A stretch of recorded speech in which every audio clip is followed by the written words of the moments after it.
ప్రజాగళం సభలో పీఎం మోడీ మాట్లాడుతున్నారు. లైవ్ చూద్దాం. अगर आप थोड़ा जहां है वहीं रुक जाइए। देखिए वहां दूर दूर तक लोग खड़े हैं, वो शांति से सुन रहे हैं, और आप यहां आगे इतना गड़बड़ क्यों कर रहे हो भाई? आपका प्यार मेरे सर आंखों पर। लोकसभा चुनाव का बिगुल बजा है और आज मैं आप सबके बीच आंध्र प्रदेश में हूं। यहां मुझे कोटप कोंडा से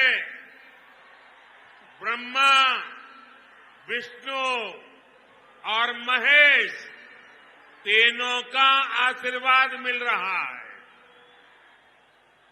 त्रिदेवों के इस आशीर्वाद से हमारी सरकार के तीसरे कार्यकाल में देश और भी बड़े निर्णय लेगा। आप सब देखिए, ये संयोग देखिए, इस बार चुनावों के परिणाम 4 जून को आने वाले हैं। अब पूरा देश कह रहा है 4 जून को 400 पार।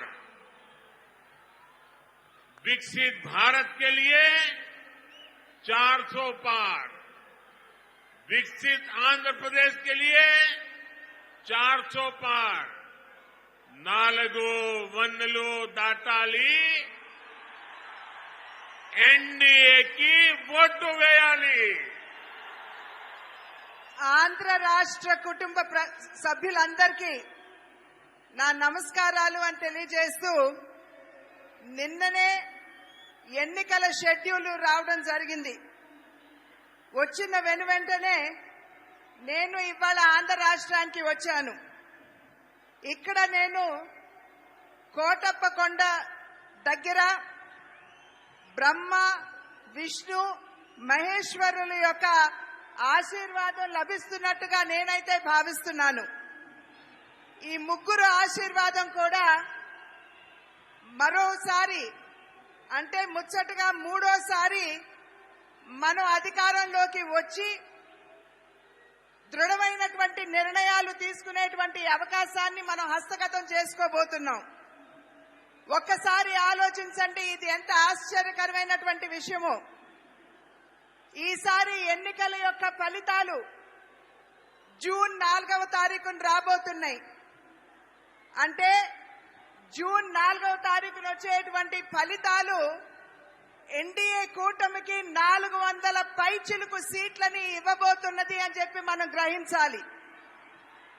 అంటే అభివృద్ధి చెందినటువంటి భారతదేశం కావాలి అంటే 400 సీట్లు మనం దాటాలి.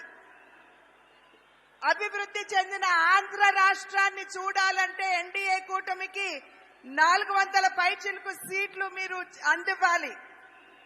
కనుక మీరందరూ కూడా నడుం బిగించి రాబోయే ఎన్నికల్లో ఎన్డీఏ కూటమికి 400 సీట్లు పైచిలుకుగా అందే విధంగా మీరందరూ కూడా కష్టించి కృషి చేయాలి. साथियों, हमारा एनडीए गठबंधन रीजनल एस्पिरेशंस और नेशनल प्रोग्रेस दोनों को साथ लेकर चलता है। इस चुनाव में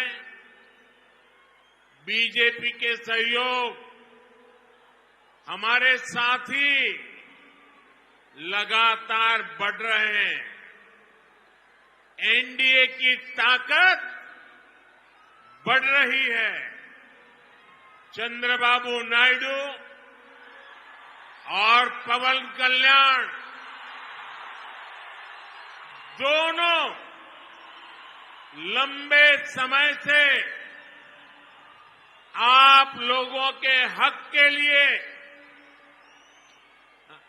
आंध्र के विकास के लिए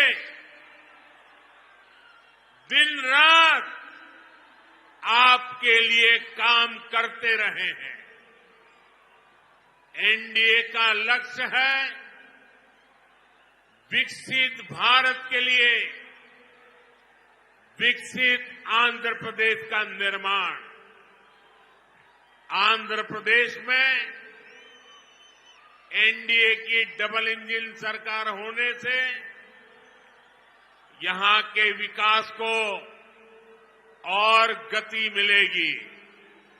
ఎన్డీఏ కూటమి ఏదైతే ఉన్నదో ప్రాంతీయ భావాలతో పాటు జాతీయ యొక్క భావాల్ని కూడా కలుపుకుంటూ అడుగు ముందుకు వేస్తుంది అని చెప్పి మనం అందరం కూడా ఇక్కడ గమనించాలి. ఎన్డీఏ కూటమిలో వచ్చి చేరేటువంటి భాగస్వాముల యొక్క సంఖ్య పెరగడంతో ఎన్డీఏ కూటమి బలం పుంజుకుంటున్నది. చంద్రబాబు నాయుడు గారు కావచ్చు, అదేవిధంగా పవన్ కళ్యాణ్ గారు కావచ్చు, వారిరువురు కూడా చాలా సమయం చాలా కాలం పాటు ఆంధ్ర రాష్ట్ర వికాసానికి వారు చేసినటువంటి కృషిని మనం ఖచ్చితంగా దాన్ని గమనించవలసినటువంటి అవసరం ఉన్నది. ఎన్డీఏ కూటమి యొక్క లక్ష్యం ఒక వికసిత భారతదేశం, అంటే అభివృద్ధి చెందినటువంటి భారతదేశం. అభివృద్ధి చెందినటువంటి భారతదేశాన్ని గనక మనం లక్ష్యంగా తీసుకున్నట్లయితే ఆంధ్ర రాష్ట్ర అభివృద్ధి కూడా అంతే మనకి ప్రాముఖ్యం అని చెప్పి మనమందరం కూడా గుర్తించాలి. కనుక ఆంధ్ర రాష్ట్రంలో ఎన్డీఏ డబుల్ ఇంజిన్ ప్రభుత్వం, అంటే కేంద్రంలో ఎన్డీఏ, అదేవిధంగా ఆంధ్ర రాష్ట్రంలో కూడా ఎన్డీఏ ప్రభుత్వం ఉండవలసినటువంటి ఆవశ్యకతను గమనించండి. साथियों, केंद्र की एनडीए सरकार गरीब की सेवा करने वाली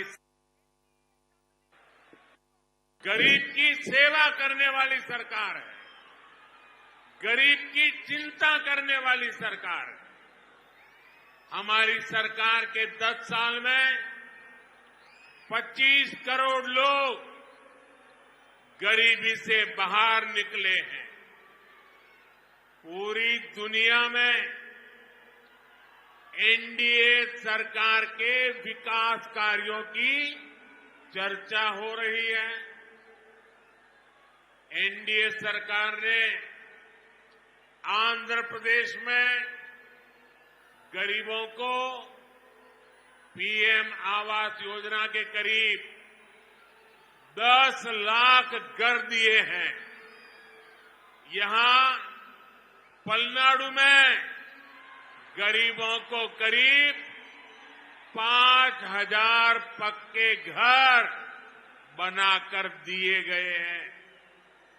जल जीवन मिशन के तहत आंध्र प्रदेश के करीब 1 करोड़ परिवारों तक नल का कनेक्शन पहुंचा है। आयुष्मान भारत योजना के तहत यहां 1.25 करोड़ से ज्यादा गरीबों ने अपना मुफ्त इलाज कराया है। आज एनडीए सरकार की वजह से यहां पलनाडु के 5 लाख से ज्यादा जरूरतमंदों को मुफ्त राशन भी मिल रहा है। हमारी सरकार किसानों की छोटी छोटी जरूरतों को भी ध्यान रख रही है। पीएम किसान सम्मान निधि के तहत यहां पलनाडु के किसानों को 700 करोड़ रुपए से ज्यादा दिए गए हैं। यहां केंद्र सरकार की योजनाएं और बेहतर तरीके से लागू हो, इसके लिए आपको ज्यादा से ज्यादा संख्या में एनडीए के सांसद, एनडीए के विधायक, इनको जिताना है। एनडीए के सभी सांसद, एनडीए के सभी विधायक बहुत सेवा भाव से आपके लिए काम करेंगे, ये मोदी की गारंटी है। కేంద్రంలో ఉన్నటువంటి ఎన్డీఏ ప్రభుత్వం ఏదైతే ఉన్నదో సేవా నిరతితోటి దేశంలో ఉన్నటువంటి వారందరికీ కూడా సేవను అందించడంలోనే నిమగ్నమై ఉన్నది అని చెప్పి మీ అందరికీ తెలియజేస్తూ దేశంలో ఉన్నటువంటి పేదవాడి గురించి ఆలోచించేటువంటి ప్రభుత్వం ఎన్డీఏ ప్రభుత్వం. ఇవాళ దగ్గర 30 కోట్ల మందిని, దేశ జనాభాలో 30 కోట్ల మందిని పేదరికం నుండి వెలుపలికి తీసుకొచ్చినటువంటి ఘనత కూడా ఎన్డీఏ ప్రభుత్వానికే దక్కుతుంది అని చెప్పి తెలియజేస్తున్నాను. ఎన్డీఏ ప్రభుత్వం ఏదైతే ఉన్నదో ఇవాళ ప్రధాన మంత్రి ఆవాస్ యోజన కింద రాష్ట్రానికి 10 లక్షల ఇళ్లు ఇవ్వడం జరిగింది. ఈ 10 లక్షల ఇళ్లలో పల్నాడు ప్రాంతంలో దగ్గర 5,000 పక్కా గృహ నిర్మాణం ఈ పల్నాడు ప్రాంతంలోనే పేదల కోసం చేశారు అని చెప్పి మీకు తెలియజేసుకుంటున్నాను. జల్ జీవన్ మిషన్ అంటే పేదవారికి త్రాగటానికి శుద్ధమైనటువంటి నీరు అందించే కార్యక్రమంలో భాగంగా ఆంధ్ర రాష్ట్రంలో దగ్గర 1 కోటి కుటుంబాలకి మరి ఎటువంటి డబ్బు తీసుకోకుండా ఉచితంగానే నల్లా కనెక్షన్లు ఇచ్చినటువంటి విషయాన్ని కూడా మీ అందరికీ తెలియజేస్తున్నాను. ఆయుష్మాన్ భారత్ అనేటువంటి ఒక బృహత్తరమైనటువంటి కార్యక్రమం పేదల యొక్క ఆరోగ్యాన్ని దృష్టిలో పెట్టుకుని ఆయుష్మాన్ భారత్ కింద దగ్గర 1,25,00,000 మందికి ఇవాళ ఆయుష్మాన్ భవ కింద వారికి ఎటువంటి డబ్బు తీసుకోకుండా ఉచితంగానే వైద్య సౌకర్యాన్ని కేంద్ర ప్రభుత్వం అందిస్తున్నటువంటి విషయాన్ని కూడా మీకు తెలియజేస్తున్నాను.